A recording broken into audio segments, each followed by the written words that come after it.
Assalamualaikum warahmatullahi wabarakatuh. Halo Sobat Sambat Polandia. Balik lagi bersama saya Herdianto dalam The Herdianto Channel. Oke, di video kita kali ini kita mau nyambung video kita yang sebelumnya, yaitu tentang worth it nggak sih kerja di Polandia untuk sekarang ini.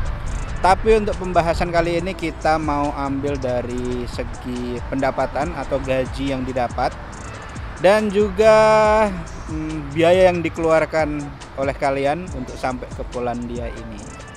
Tapi sebelum kita mulai videonya, buat kalian yang belum subscribe channelnya, silahkan di subscribe dulu dan juga aktifkan lonceng notifikasinya supaya kalian dapat notifikasi terbaru dari channel ini. Dan jangan lupa di share ke sosial media kalian semua, supaya apa yang kalian tahu teman kalian juga ikut tahu. Oke, langsung aja kita mulai videonya.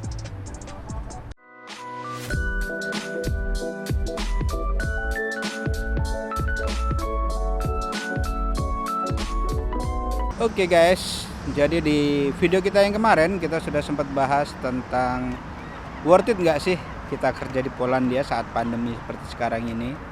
Tapi buat kalian yang belum sempat nonton videonya, bisa cek di sini nih, di kiri atas ada di situ. Nanti kalian bisa cek di situ videonya, yang belum sempat nonton kalian tonton aja.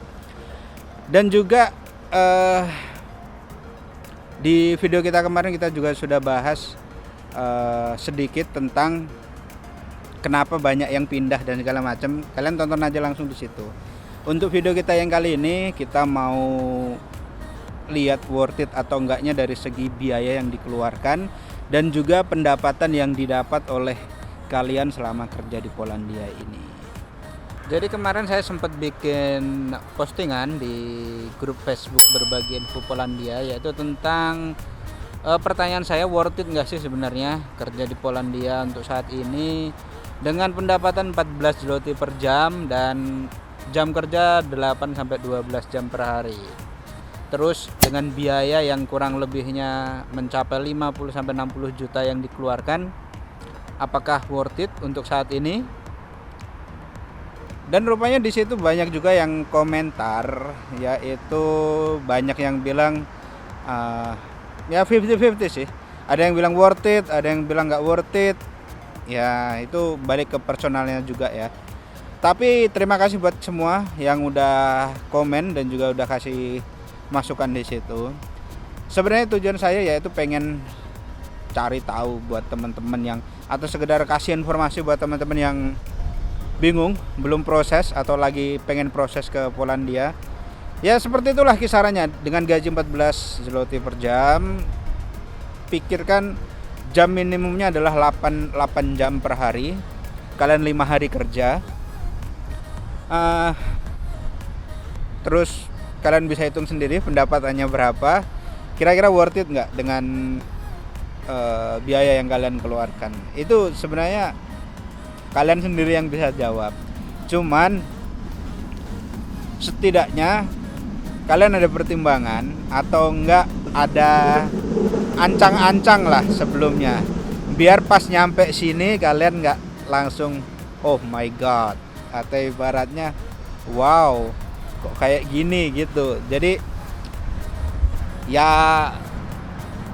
sebenarnya balik lagi, semua yang dibahas di grup itu tuh sebenarnya udah dari A sampai Z tentang Polandia. Cuman tergantung kalian tuh mau scroll atau enggak ke bawah.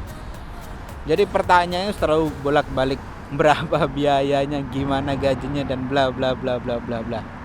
Makanya saya juga balik tanya, kira-kira worth it enggak menurut kalian? Kalau gajinya 14 zloty per jam, kerjanya 8 jam per hari sampai 12 jam per hari, terus kalian keluarkan biaya kurang lebihnya 50 juta. Jadi kalau dari sudut pandang saya pribadi ya, sebenarnya dengan biaya 50 juta untuk kerja di sini, kontrak selama 2 tahun dan kerjanya minimal normal 8 jam. Sebenarnya kalau menurut saya pribadi worth it. Kenapa saya bilang? Tapi tunggu, bukan kenapa saya bilang ya. Dengan satu syarat, 50 juta yang saya keluarkan itu bukan dana pinjaman. Itu syaratnya. Kalau saya, kenapa? Oke, saya punya cash 50 juta, saya untuk modal berangkat ke sini.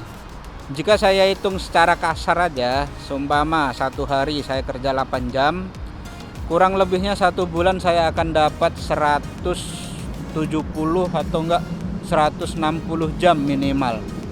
Dikalikan 14 zloty, kurang lebihnya per bulan saya bisa dapat gaji paling sedikit itu 2.500 atau 2.000, ya 2.500 zloty paling sedikitnya jika saya kerja 8 jam per hari.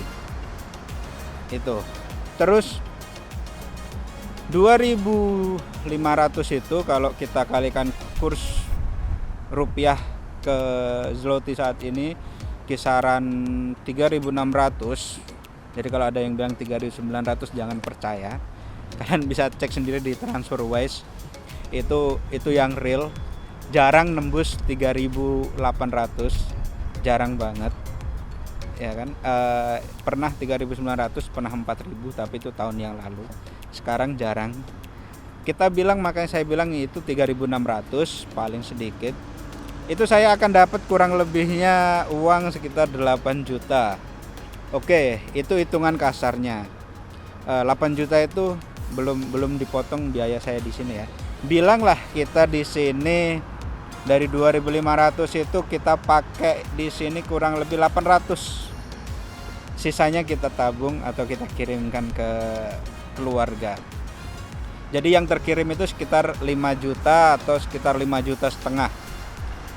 Kalau kontraknya 2 tahun, jelas kalian bisa kalikan 5 juta dikali 24, kalian bisa kalikan berapa. Kita kalikan aja per tahunnya. Kalau 5 juta per bulan dikalikan 12, bilanglah 60. Jadi tahun pertama kalian bisa balikkan modal, tapi nggak tahu ya, mungkin itu ada pengeluaran lain-lain dari 5 juta ya, itu kita nggak usah hitung pengeluaran orang lain. Kalau kita bicara sampai segitunya pasti ya semua orang kurang, nggak ada yang pernah cukup gitu. Tapi itulah kita bilang hitungan kasarnya. Jadi selama tahun pertama bilanglah kita modalin untuk balikkan modal 50 juta tersebut. Nah, di tahun kedua mungkin baru kita bisa agak sedikit lebih bernapas lega. Tapi kan kita nggak tahu selama setahun ke depan itu apakah bakalan 8 jam terus. Bilanglah seumpama dibilangnya 8 jam, rupanya kita setelah 1 bulan kerja di sini kita disuruhnya 10 jam atau disuruhnya 12 jam. Kan udah beda lagi. Otomatis kan nambah lagi pendapatannya. Makanya kenapa saya bilang worth it? Karena ya syaratnya satu, jangan dana talangan atau jangan pinjam ke bank. Karena kalau pinjam ke bank itu bakalan terasa banget nggak ada apa-apanya. Bilanglah seumpama kita punya pinjaman 50 juta dicicil selama 12 bulan, otomatis kalian 5 juta per bulan itu cuma untuk nyicil dana itu aja selama setahun. Nah, itu dia tadi. Tapi balik lagi, itu kan dari sudut pandang saya pribadi. Jadi buat kalian boleh aja bilang nggak worth it, itu nggak masalah. Karena kan kalian pasti punya pertimbangan masing-masing juga. Jadi sebenarnya gini loh, tolak ukurnya adalah berapa biaya yang kalian keluarkan, kalian bagi kontrak kalian aja. Kira-kira cocok nggak hitungannya menurut kalian? Itu kalau dari saya, atau enggak itu cara saya untuk bilang worth it atau enggaknya seperti itu. Itu versi saya. Mungkin ada versi yang lain, kalian bisa tulis di kolom komentar di bawah juga. Oke, segitu aja dulu videonya. Terima kasih buat kalian yang udah nonton. Jangan lupa komen jika kalian ada pendapat lain tentang worth it dan gak worth it ini. Dan juga buat kalian yang belum subscribe, sekali lagi subscribe channelnya, aktifkan lonceng notifikasinya, dan juga share ke sosial media kalian semua supaya apa yang kalian tahu, teman-teman kalian juga tahu. Oke, sampai ketemu di video berikutnya. See you and bye-bye.